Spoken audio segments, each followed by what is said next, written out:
Hi student, आप सभी की हमारे यूट्यूब चैनल के एक नए वीडियो में फिर से स्वागत है। तो स्टूडेंट, आज के इस वीडियो में, आज के इस क्लास में हम लोग पढ़ने वाले हैं चैप्टर नंबर 2, जिसका नाम है सदिश एवं अदिश राशियाँ। फिजिक्स का चैप्टर नंबर 2 है वेक्टर एंड स्केलर क्वांटिटी। क्या है? वेक्टर एंड स्केलर क्वांटिटी को हम लोग क्या करेंगे, आज के इस क्लास में पढ़ेंगे। और जो आज के इस क्लास में सबसे पहले हम लोग क्या करेंगे, वेक्टर एंड स्केलर क्वांटिटी का हम लोग जो थ्योरी है, थ्योरी को पढ़ेंगे। देखिए, अगर आप थ्योरी दिमाग से या माइंड से आप पढ़ लेते हैं तो आपको जितने भी सारे क्वेश्चन पूछे जाते हैं, सारे क्वेश्चन आपके थ्योरी पर ही आते हैं। तो चलिए हम लोग अब वीडियो को बिना लेट किए स्टार्ट करते हैं। स्टूडेंट, आप एक बार चैनल को अभी तक सब्सक्राइब नहीं किए हैं तो चैनल को ज़रूर सब्सक्राइब कर लें, क्योंकि मैं आप लोग से बार बार यही बात बोल रहा हूँ। आप लोग वीडियो को देख ले रहे हैं, चैनल को सब्सक्राइब नहीं कर रहे हैं।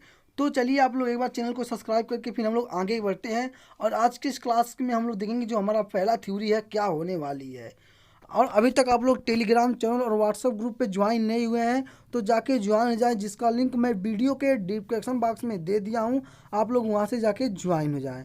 तो अगर आपको कोई भी समस्या डाउट होता है तो आप खुद हमारे पर्सनल नंबर पे कांटेक्ट कर सकते हैं, जो कि मेरा पर्सनल नंबर है 63062444 कितना 4452। इस नंबर पे आप कांटेक्ट करके जो भी आप जानकारी लेना चाहते हैं आप जानकारी ले सकते हैं। ठीक है, आपको ग्रुप में सिर्फ पीडीएफ और टेलीग्राम पीडीएफ और वीडियो के क्लासेस का लिंक मिलेंगे, अदर कुछ भी वहाँ से जानकारी आपको नहीं मिल पाएगी।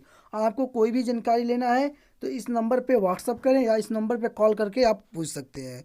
तो चलिए अब हम लोग वीडियो को स्टार्ट करते हैं और हम आज लोग पढ़ेंगे सदिश एवं अदिश राशियाँ, वेक्टर एंड स्केलर क्वांटिटी होती क्या है, इसके बारे में जानेंगे। तो चलिए हम लोग आज की सबसे पहले देखते हैं कि मेरा पहला जो थ्योरी है, थ्योरी में क्या दिया गया है। भौतिक राशियाँ फिजिकल क्वांटिटी। क्या है? भौतिक राशियाँ फिजिकल क्वांटिटी। ठीक है, आप लिखेंगे भौतिक राशियाँ दो प्रकार की होती हैं। क्या होती हैं? भौतिक राशियाँ दो प्रकार की होती हैं, अदिश राशियाँ और सदिश राशियाँ। तो आप चलिए एक बार नोट करिए, भौतिक राशियाँ अगर इसका इंग्लिश लिखना चाहते हैं तो लिख सकते हैं फिजिकल क्वांटिटी। और भौतिक राशियाँ मुख्यतः दो प्रकार की होती हैं, नंबर 1 अदिश राशियाँ और नंबर 2 सदिश राशियाँ। तो चलिए नंबर 1 में लिखिए सदिश राशियाँ, स्केलर क्वांटिटी। क्या? Scalar quantity. देखिए, आप लोग हेडिंग दे के लिखिएगा, और आप लोग अगर नहीं ऐसे लिख पाते हैं तो मैं आपको इसकी पीडीएफ आपको मैं अपने टेलीग्राम चैनल और व्हाट्सएप ग्रुप में दे दूंगा। आप लोग वहाँ से जाके ज्वाइन हो जाएंगे और वहाँ से जाकर डाउनलोड कर सकते हैं। तो आप बताइए अदिश राशियाँ किसे कहते हैं? आप लोग ध्यान से सुनेंगे और समझेंगे भी। जिन राशियों को व्यक्त करने के लिए केवल परिणाम की आवश्यकता होती है। क्या? कोई भी ऐसी अदिश राशि में जिन राशियों को हमने व्यक्त करने के लिए सिर्फ परिणाम की आवश्यकता होती है, दिशा की नहीं। क्या? सिर्फ मुझे परिणाम चाहिए और हमको दिशा नहीं चाहिए, अर्थात ये राशियाँ दिशा परिवर्तन के कारण परिवर्तित नहीं होती हैं, इन्हें क्या कहते हैं?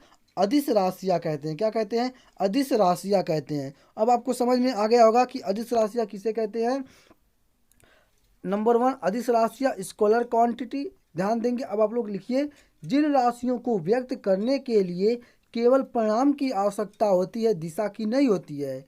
ये अदिश राशि में सिर्फ परिणाम की आवश्यकता होती है, दिशा की नहीं। क्या है? दिशा की नहीं। नहीं, अर्थात ये राशियाँ दिशा परिवर्तन के कारण परिवर्तित होती हैं। जो ये राशियाँ हैं दिशा परिवर्तन के कारण क्या होती हैं? वो परिवर्तित नहीं होती हैं। ये देखिए, आप अब इस अदिश राशि सदिश राशि में पढ़ेंगे कि ये परिवर्तित हो जाती हैं, लेकिन इसमें क्या है कि दिशा परिवर्तन के कारण परिवर्तित नहीं होती हैं। इन्हें अदिश राशियाँ कहते हैं। क्या कहते हैं? इन्हें अदिश राशियाँ कहते हैं। तो चलिए आप लिखेंगे, जैसे में लंबाई आपका क्या है? अदिश राशि है। और आपको दूरी भी क्या है? आपकी अदिश राशि है। द्रव्यमान आपका क्या है? अदिश राशि है। क्षेत्रफल आपका क्या है? अदिश राशि है। समय क्या आपका है? अदिश राशि है। चाल क्या आपका? अदिश राशि है। कार्य क्या है आपका? अदिश राशि है। ऊर्जा क्या है आपका? अदिश राशि है। दाब क्या है आपका? अदिश राशि है। घनत्व क्या है आपका? अदिश राशि है। आयतन क्या है आपका? अदिश राशि है। विद्युत धारा आदि, ये सब आपके कौन कौन से हैं? अदिश राशियाँ हैं। अगर आपको दे दिया जाए, देखिए यहाँ से आपको एक क्वेश्चन, दो क्वेश्चन बन जाएंगे। इसमें आपको दे दिया गया कि आपको इसमें से बताइए अदिश राशियाँ कौन कौन से हैं। पहला क्वेश्चन हमारे इससे अब बन गया, अदिश राशियाँ कौन कौन से हैं। ये आपको यही पूछ दिया कि जिन राशियों को व्यक्त करने के लिए परिणाम की आवश्यकता होती है, दिशा की नहीं, उन्हें कौन सी राशियाँ कहते हैं। क्या उन्हें कौन सी राशियाँ कहते हैं? तो आप कहेंगे कि जिन राशियों को व्यक्त करने के लिए केवल परिणाम की आवश्यकता होती है, दिशा की नहीं, और दिशा परिवर्तन के कारण परिवर्तित नहीं होते हैं, उन्हें अदिश राशियाँ कहते हैं। इस तरह का आपको लिखना नहीं, सिर्फ आपको क्वेश्चन बनकर आएगा। आपको इसमें राशियाँ का नाम दे देगा, मूल राशियाँ, अदिश राशियाँ, सदिश राशियाँ, या इनमें से कोई नहीं, ऐसे देगा। आपसे पूछेगा जिन राशियों को व्यक्त करने के लिए परिणाम की आवश्यकता होती है लेकिन दिशा की नहीं, तो आपसे पूछेगा बताइए कौन सी ये राशि है। आपको विकल्प में दे देगा, ए नंबर अदिश राशि, बी नंबर सदिश राशि, सी नंबर मूल राशियाँ, और डी नंबर इनमें से कोई नहीं। तो आपको बताएंगे कौन सी राशियाँ है। बोलेंगे सर जी, जिन राशियों को व्यक्त करने के लिए केवल परिणाम की आवश्यकता होती है, दिशा अर्थात दिशा की नहीं, दिशा परिवर्तन के कारण परिवर्तित नहीं होती हैं, उन्हें अदिश राशियाँ कहते हैं। देखिए जो भी स्टूडेंट आप हमारे साथ अगर अच्छे जैसे मैं आपको पढ़ा रहा हूँ, बोल रहा हूँ, अगर इस तरह से आप रटते चलेंगे तो भी आपको याद हो जाएगा।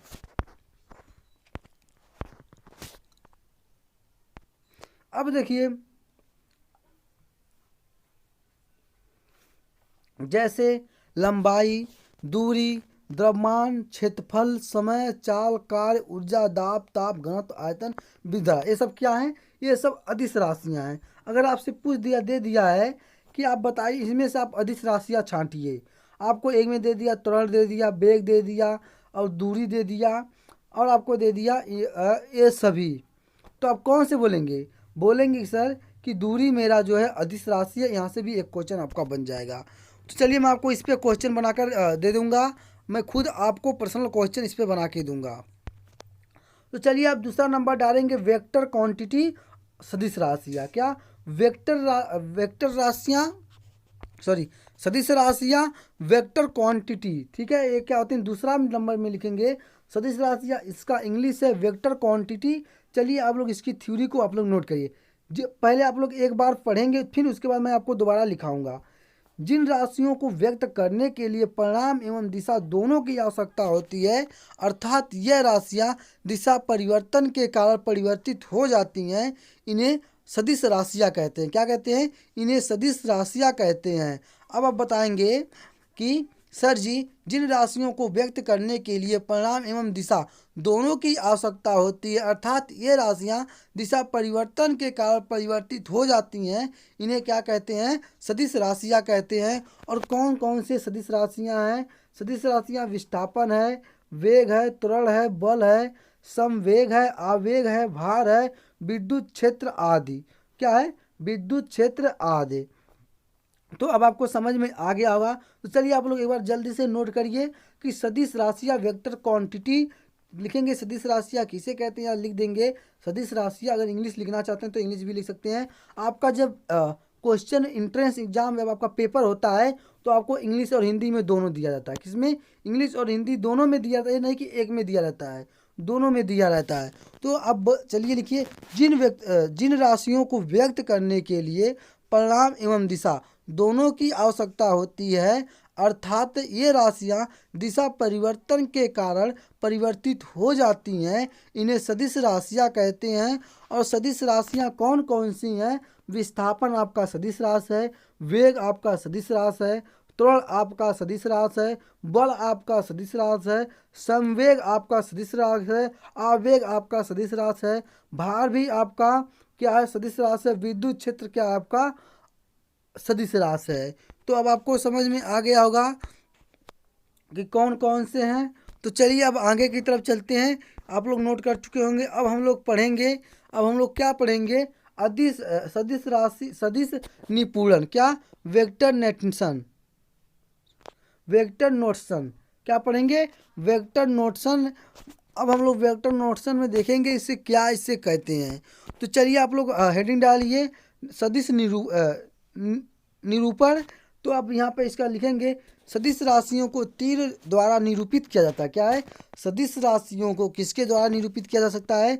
सदिश राशियों को तीर द्वारा निरूपित किया जा सकता है। तीर के नोक जिसे ब्राह्मण कहते हैं, क्या ब्राह्मण कहते हैं, सदिश राशियां को व्यक्त करती हैं। क्या ये सदिश राशियों को क्या करती हैं? व्यक्त करती हैं। तथा तीर की लंबाई सदिश के परिणाम को व्यक्त करती हैं। जो तीर की लंबाई होती है ये सदिश के परिणाम को क्या करता है? व्यक्त करता है। समझेंगे आप लोग, यहाँ पे ध्यान देंगे कि इसमें आपको कहा क्या गया है, क्या इसमें आपको क्या कहा गया है उस पर आप लोग गौर करेंगे, ध्यान देंगे कि जो तीर की लंबाई सदिश राशि को परिणाम को व्यक्त करता है। यदि सदिश ए को वेक्टर ए से निरूपित करते हैं, क्या यदि मैं सदिश ए को वेक्टर ए के रूप में निरूपित करते हैं तो देखिए अब आप लोग यहाँ पे ध्यान देंगे। देखिए आपको तीर है, ये आपका तीर है जिसे आप बाणागढ़ कहते हैं। क्या ब्राह्मण कहेंगे, जिसे क्या कहेंगे? ब्राह्मण कहेंगे तीर ए से। तो चलिए आप लोग एक बार नोट करिए कि सदिश निरूपण, सदिश राशियों को तीर द्वारा निरूपित किया जा सकता है। तीर के नोक को जिसे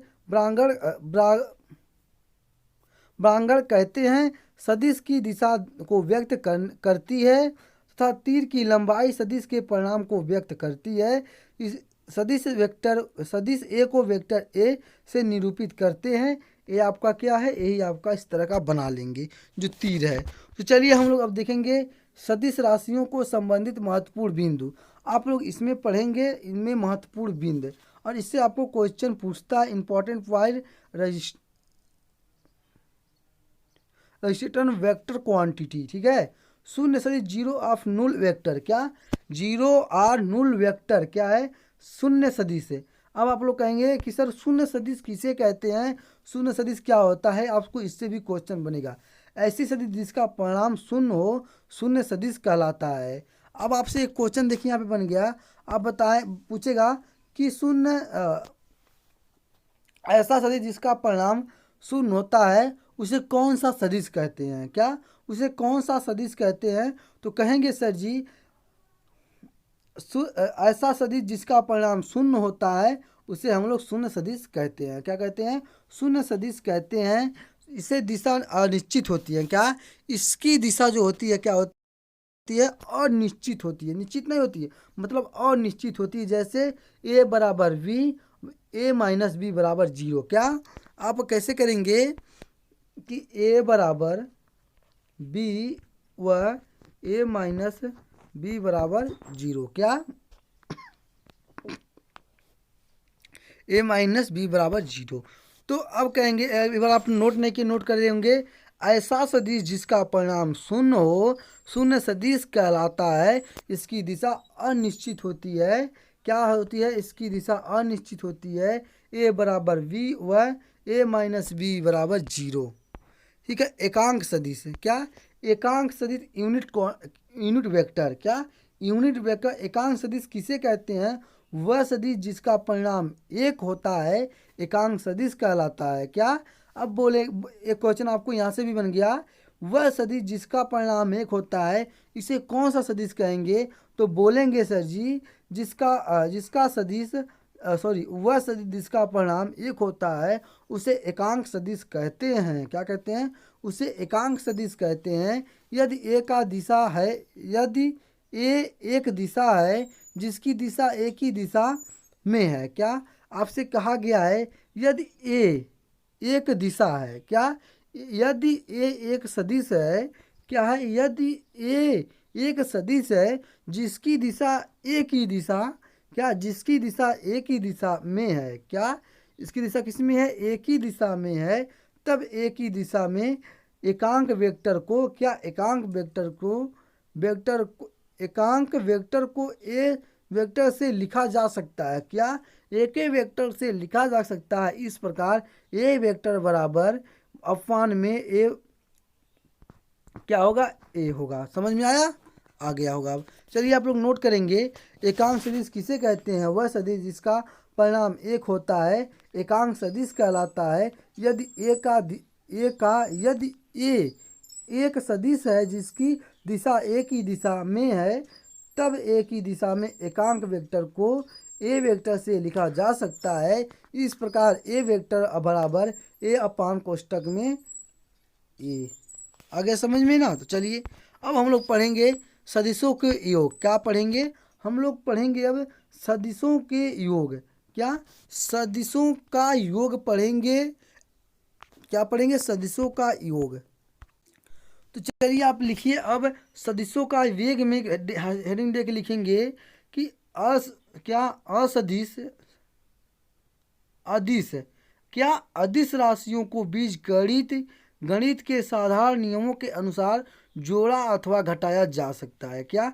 सदिशों का योग में लिखेंगे आप लोग हेडिंग डाल के असदिश राशियों के क्या अदिश राशियों को बीज गणित के साधारण नियमों के अनुसार जोड़ा अथवा घटाया जा सकता है। सदिश राशियों को बीज गणित के साधारण नियमों के अनुसार जोड़ा अथवा घटाया नहीं जा सकता है। क्या आप समझ में आएगा? नहीं, जो आपकी अदिश राशि है इसके बीज गणित के साधारण नियमों के अनुसार इसको जोड़ा और घटाया जा सकता है, लेकिन सदिश राशियों को बीज गणित के साधारण नियमों के अनुसार इनको ना तो जोड़ा ना तो घटाया जा सकता है। क्या?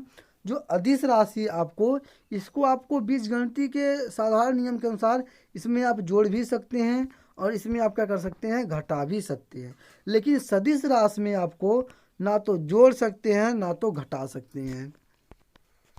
आपको समझ में आ गया होगा। यदि दो सदिश यदि दो सदिश ए तथा ए एक ही दिशा में, मान लीजिए आपको दो सदिश हैं ए तथा ए एक ही दिशा में हो, जैसे कि मान लीजिए ए आपकी एक दिशा है, ठीक ना? ए आपका ए और ए क्या ए और ए आपका ए और ए मतलब एक ही दिशा में है, तो दोनों सदिशों का योग क्या होगा? दोनों सदिशों का योग हम क्या लिखेंगे? हम लोग दोनों सदिशों का योग लिखेंगे आर बराबर ए प्लस क्या लिखेंगे? ए प्लस बी। क्या लिखेंगे? ए प्लस बी लिखेंगे। आप ध्यान देंगे यदि दोनों सदिश क्या ए तथा ए एक ही दिशा में होंगे तो दोनों सदिशों का योग आर बराबर ए प्लस बी हम लोग लिख सकते हैं। ठीक है, अब आप आगे चलिए, आगे देखिए इसमें क्या दिया है। यदि सदिश बी की दिशा यदि सदिश बी सदिश ए के निरूपित दिशा में है तो दोनों सदिशों का योग आर बराबर क्या लिखेंगे? ए प्लस कोष्टक में माइनस बी। तो हम लोग इसको क्या लिख सकते हैं? जैसे हम लोग लिखेंगे आर बराबर ए प्लस कोष्टक में वी बराबर ए माइनस वी। क्या लिखेंगे? बराबर ए माइनस वी होगा। अब आपको समझ में पूरी तरह से आ गया सदिशों का योग। अदिश राशि किसे कहते हैं? सदिश राशि किसे कहते हैं? शून्य राशि किसे कहते हैं? और एकांक राशि किसे कहते हैं? इन सारी चीज़ों को आपको मैं पूरी अच्छी तरीके से समझा दिया। अब देखिए आपको सदिशों के योग के दो नियम है। क्या है? सदिशों के योग के कितने नियम हैं? सदिशों के योग के कौन कौन से दो नियम हैं? यह किसी भौतिक राशि के सदिश होने के एक अतिरिक्त आवश्यकता शर्त भी है। क्या है? अब आप ध्यान देंगे इसमें आप ध्यान देंगे यह किसी भौतिक राशि के सदिश होने के लिए एक अतिरिक्त आवश्यकता शर्त भी है। तो चलिए अब हम लोग आगे की तरफ चलते हैं। पहला जो नियम है त्रिभुज का नियम, और दूसरा आपका क्या है? समांतर त्रिभुज का नियम। क्या है? नंबर 1 में लिखेंगे त्रिभुज का नियम, दूसरे में लिखेंगे समांतर त्रिभुज के नियम। तो चलिए नंबर 1 में लिखिए लॉ ऑफ ट्रायंगल। क्या? ट्रायंगल लिखेंगे। अब देखिए आपको यहाँ से ध्यान देंगे त्रिभुज के नियम को। क्या? त्रिभुज के नियम को आप लोग ध्यान देंगे कि त्रिभुज के नियम को इसे सिर पूछ का नियम भी कहा जाता है। क्या? इसे सिर पूछ का नियम भी कहा जाता है।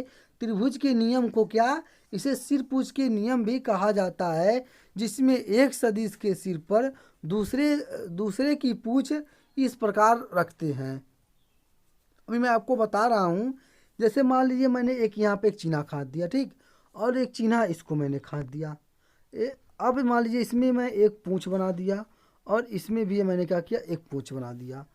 ठीक है, दोनों में देखिए एक पूंछ मैंने आपको बनाया हूँ, यहाँ पे ध्यान गौर करेंगे। देखिए मान लीजिए आपका एक ये पूंछ है और आपकी दूसरी ये पूंछ है। क्या है, दूसरी ये पूंछ है जिसमें एक सदिश के सिर पे क्या, एक ये सदिश का सिर है। क्या है, ये आपका क्या है, ये आपका सिर है। दूसरे की पूंछ इस प्रकार रखते हैं, जो दूसरा सर है, ये मान लीजिए दूसरा सिर है। क्या है, ये दूसरा सिर है। क्या है, ये दूसरा सिर है। तो इसके पूंछ को हम भी इसी के, देखिए आपको क्या कहते हैं, इस प्रकार हमने रख दी है। ठीक है, अब तब आगे देखेंगे कि उनकी सदिश पर अपरिवर्तित रहे और हमें दोनों सदिशों का एक परिणाम दिशा मिलता है। तो हमें क्या होगा, हमका जो इसका परिणाम मिलेगा, हमको क्या परिणामी सदिश मिलता है। क्या हमें हमें दोनों सदिशों का एक परिणामी सदिश मिलता है। क्या मिलता है, परिणामी सदिश मिलता है। क्या है, दिए गए चित्र में ए तथा बी दोनों सदिश का परिणाम सदिश आर है। क्या, चित्र में ए तथा बी दोनों सदिशों का क्या है, परिणामी सदिश आर है। क्या है, परिणामी सदिश आर है। अब आप लोग यहाँ से समझेंगे, देखिएगा आप लोग इसमें, आप इस चित्र से समझेंगे। आपको इस चित्र को समझ लिए तो आप क्या करेंगे, अगर आपने इस चित्र को समझ लिया तो समझ लीजिए कि आपने क्या समझ लिया, त्रिभुज का नियम आपने समझ लिया। क्या समझ लिया, त्रिभुज का नियम। देखिए अब मैंने बोला हूँ कि अगर ये क्या एक सिरा है, क्या है, यह आपका क्या है, देखिए एक सिरा ये है। ठीक है, और दूसरा सिरा यहाँ से गया है। तो इसके पे हमने क्या किया, जिसमें एक सदिश के सिर पर दूसरे सदिश की पूंछ क्या क्या हमने इस प्रकार, देखिए हमने इस प्रकार रख दिया है। समझ में आया कि नहीं, देखिए अब आपको समझना होगा, आ गया होगा। ठीक है ना, आपको समझ लिया। ठीक, कि उसकी दिशा अपरिवर्तित रहे, जो इसकी दिशा है क्या है, वह अपरिवर्तित रहे। हमें दोनों सदिशों का एक परिणामी दिशा मिलता है, हमका इसका भी और इसका भी। जो इसकी परिणामी दिशा मिलेगा हमको एक सदिश मिलती है। ठीक है ना, क्या मिलता है, एक परिणामी सदिश मिलता है। दिए गए देखिए चित्र में ए और बी दोनों सदिशों के परिणाम सदिश आर है। अब आप लोग यहाँ से समझेंगे, हमने मान लिया यहाँ पे एक त्रिभुज बना दिया। ठीक है, ये बना दिया, यहाँ से इसकी पूंछ हो गई, ये इसकी पूंछ हो गई, ये इसकी पूंछ हो गई। ठीक, अब मैंने यहाँ पे मान लिया कि ये मेरा क्या अल्फा कोण है। ठीक, और यहाँ पे पाई माइनस थीटा रख दिया। क्या है, पाई माइनस थीटा रख दिया, और इस पूरे को हमने क्या मान लिया, थीटा मान लिया। इसको हमने थीटा मान लिया। देखिए अब एक बार आप फिर से मैं आपको समझा रहा हूँ। देखिए ये मेरा एक क्या है, त्रिभुज है। ठीक है, ये मेरा एक क्या है, त्रिभुज है। अब मैंने इसके पूंछ पर इसके पूंछ को सामने रख दिया, तो हमने इसको क्या किया, हमने इसको आर रख दिया, और इसको हमने ए मान लिया, और हमने इसको बी मान लिया।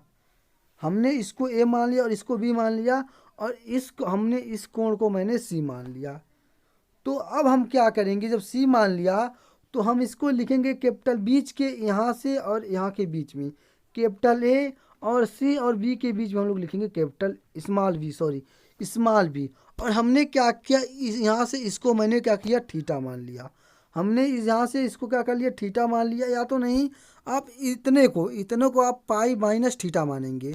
जो आपको यहाँ पे देखेंगे, जो आपका ए दिया है इसमें पाई माइनस थीटा मान लिया, और हमने इस कोण को क्या मान लिया, अल्फा मान लिया। और ये जो मेरा कोण है हमने इसको क्या मान लिया, थीटा मान लिया। ठीक है, तो हम लिखेंगे यहाँ पे तीर ए और तीर बी। क्या लिखेंगे, तीर ए तीर ए बी, जहाँ थीटा ए तथा बी के बीच का कोण है। क्या है, थीटा ए तथा बी के बीच का क्या है, कोण है। तो अब आगे देखेंगे ये तीन सदिशों क्रमशः त्रिभुज की भुजाएं। देखिए अब त्रिभुज की जो भुजाएं होती हैं, हमने सबसे पहले क्या किया, ए बी, और हमने क्या किया, बी सी, और क्या किया, ए सी। समझ में आया कि नहीं आया, ये आपको हमने ए बी मान लिया, इसको मैंने बी सी मान लिया, और हमने इसको क्या किया, सी ए सी मान लिया है। तो अब आपको समझ में आ गया होगा कि इसको आपको समझ में आ गया होगा कि त्रिभुज का नियम क्या होता है। अब समांतर त्रिभुज का नियम हम लोग देखेंगे, समांतर त्रिभुज के नियम को हम लोग देखेंगे। समांतर त्रिभुज के नियम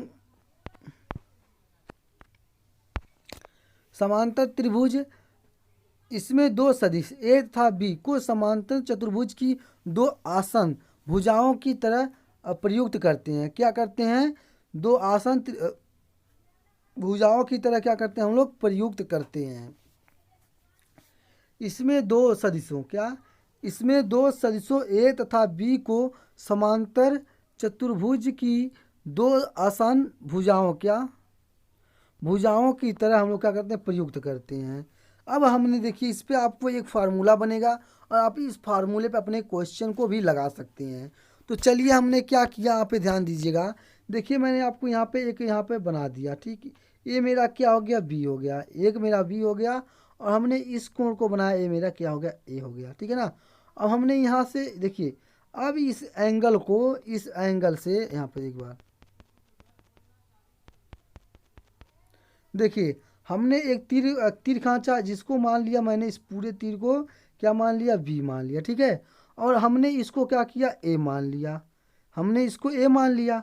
अब हमने इस एंगल को बी एंगल को यहाँ से ए एंगल को मिला देते हैं। क्या? बी एंगल को एक एंगल से मिला देंगे। तो हमने अब यहाँ से क्या किया, इसने हमने जो मेरा ए बी के बीच का कोण है, तो मैंने जो मेरा एंगल दिया गया है, हमने इस एंगल को पूरे को क्या किया? मिला दिया, ठीक है।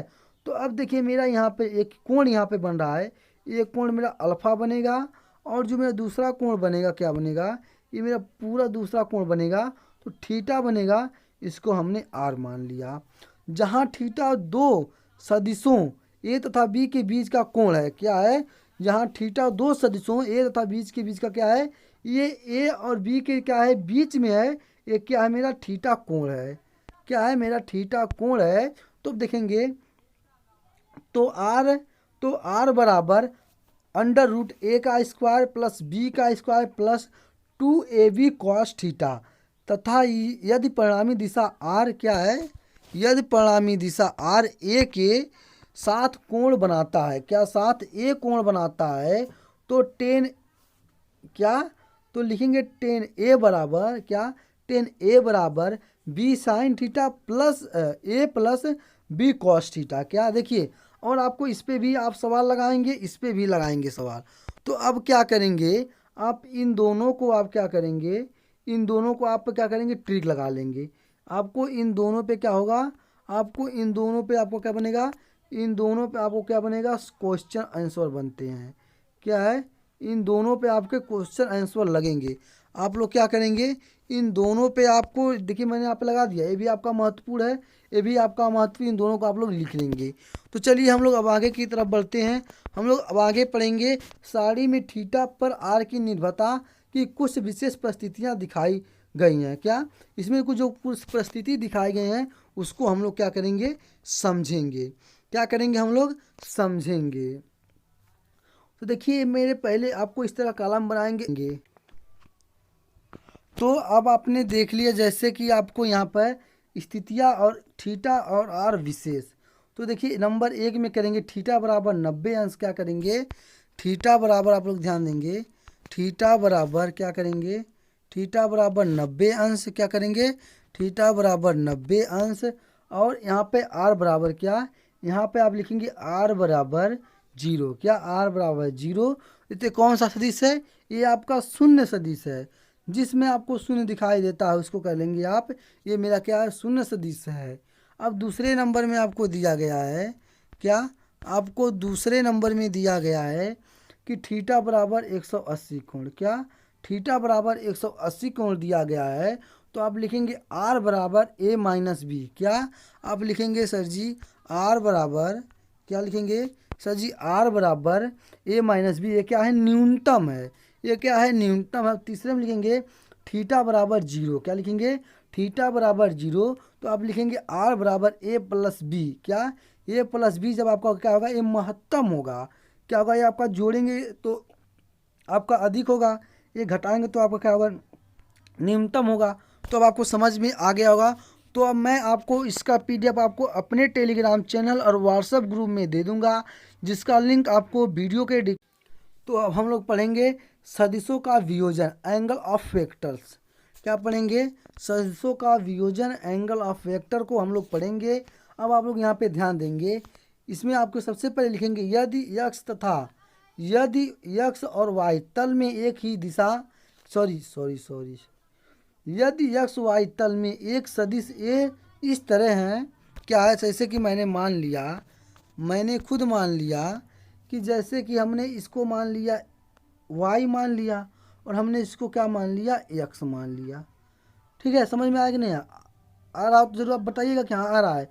हमने यहाँ पे क्या किया, यक्स वाई तल में एक सदिश ए इस तरह है कि यक्स अक्ष के धनात्मक दिशा के साथ इसका कोण थीटा है।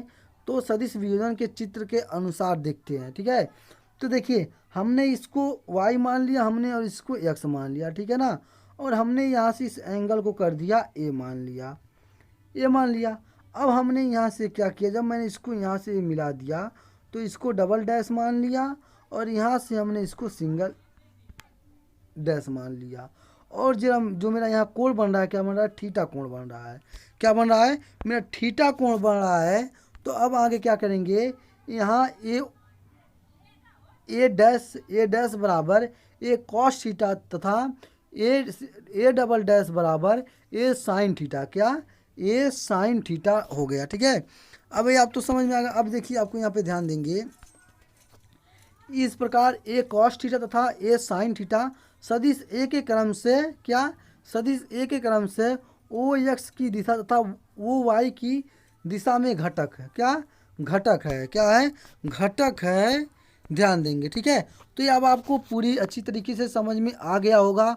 तो देखिए जो मेरा चैप्टर 1 की थ्योरी थी यहाँ पे थी, अब इसमें कुछ थोड़ा महत्वपूर्ण तत्व बचे हैं। तो आज हम लोग महत्वपूर्ण तत्व को पढ़ने के बाद इसकी जो थ्योरी है हम लोग पार्ट 1 में ही समाप्त कर लिए। क्या है, सदिश एवं अदिश राशियाँ का जो मेरा थ्योरी था हम लोग यहीं पे समाप्त कर लेंगे और हम लोग अगले क्लास में इसके क्वेश्चन को रिवीजन करेंगे और हम लोग पढ़ेंगे। तो चलिए हम लोग आगे की तरफ क्वेश्चन पे चलते हैं। और जो मेरा यहाँ पे ध्यान दीजिएगा, आप लोग क्या करेंगे, यहाँ पे आप लोग ध्यान देंगे महत्वपूर्ण तत्व, क्या है, महत्वपूर्ण तत्व नंबर 1 लिखेंगे, भौतिक राशियाँ दो भागों में विभाजित किया गया है, नंबर 1 सदिश और नंबर 2 अदिश। तो अब आपसे पूछेगा कि भौतिक राशियाँ कौन कौन से हैं, भौतिक राशियों कितने भागों में विभक्त किया गया है। आपसे मान लिया क्वेश्चन बन गया कि भौतिक राशियाँ कितने भागों में विभक्त किया गया है, तो कहेंगे सर भौतिक राशियाँ 2 भागों में विभक्त किया गया है, अदिश राशि और सदिश राशि। तो ये आपका क्या होगा, एक क्वेश्चन यहाँ से आपका 4 नंबर का क्वेश्चन बन गया। तो चलिए आप लोग नंबर 1 में डाल के नोट करिए, भौतिक राशियाँ को 2 भागों में, क्या, 2 भागों में विभक्त किया गया, अदिश एवं सदिश। और नंबर 2 में लिखेंगे, सदिश होने के लिए आवश्यकता है कि इसमें दिशा परिणाम के साथ साथ भौतिक राशियाँ सदिशों के योग का त्रिभुज या समांतर त्रिभुज के नियम का भी पालन करें। अब आप ध्यान देंगे कि सदिश होने की आवश्यकता क्या है, सदिश होने की आवश्यकता है कि इसमें दिशा, क्या, इसमें दिशा परिणाम के साथ साथ, क्या, ये जो मेरी दिशा है और जो मेरा परिणाम है इनके साथ साथ भौतिक राशियाँ सदिशों के का भौतिक राशियाँ सदिशों योग का जो समांतर त्रिभुज नियम का, दोनों त्रिभुज और समांतर त्रिभुज के नियम का दोनों का क्या करेंगी, पालन करेंगी। ये नहीं कि एक का पालन करेगा, ये दोनों को पालन करेगा। ये तो आपको दूसरा नंबर हो गया। अगर आप तीसरे, अब 2 नंबर में एक बार आप लोग लिखेंगे, चलिए नोट करते हुए चलिए, सदिश होने के लिए आवश्यक है कि इसमें दिशा परिणाम के साथ साथ भौतिक राशियाँ सदिशों के योग का त्रिभुज या समांतर त्रिभुज के नियम का पालन करें, हो गया। और नंबर 3 में लिखेंगे, नंबर 3 लिखेंगे, 2 सदिशों जिसके बीच का कोण थीटा है के परिणामी का मापांक उनके बीच के कोण पर निर्भर करता है, जहां परिणामी मापांक। अब देखिए आपको इस पे आप गौर करेंगे, ये जो फार्मूला दिया गया है आप लोग इसको क्या करेंगे, नोट करेंगे। ये आपको अति महत्वपूर्ण फार्मूला है और आपको इस पे क्वेश्चन बहुत सारे लगाए जाएंगे। ठीक है, तो चलिए आप लोग एक बार नोट करिए, 2 सदिशों जिनके बीच का कोण थीटा है के परिणामी का मापांक उनके बीच के कोण पर निर्भर करता है, जिसे परिणामी मापांक r√a² plus a² b² plus 2ab, क्या, a² प्लस b², क्या लिखेंगे, a² ए स्क्वायर प्लस, देखिए आपको यहाँ पे मैं बोला हूँ कि यहाँ पे जो मेरा प्लस था छूट गया है, ठीक ना। ए स्क्वायर प्लस बी स्क्वायर, ये मेरा प्लस है 2ab, क्या 2ab कॉस थीटा, क्या है कॉस थीटा है। इसको आप लोग लिख लेंगे, ये आपका क्या है महत्वपूर्ण। अब हम लोग आगे बढ़ेंगे, अगले तरफ चलते हैं। नंबर 4 में अदिशों के जोड़ या घटाव बीजगणितीय नियमों से किए जाते हैं, लेकिन सदिशों के नहीं।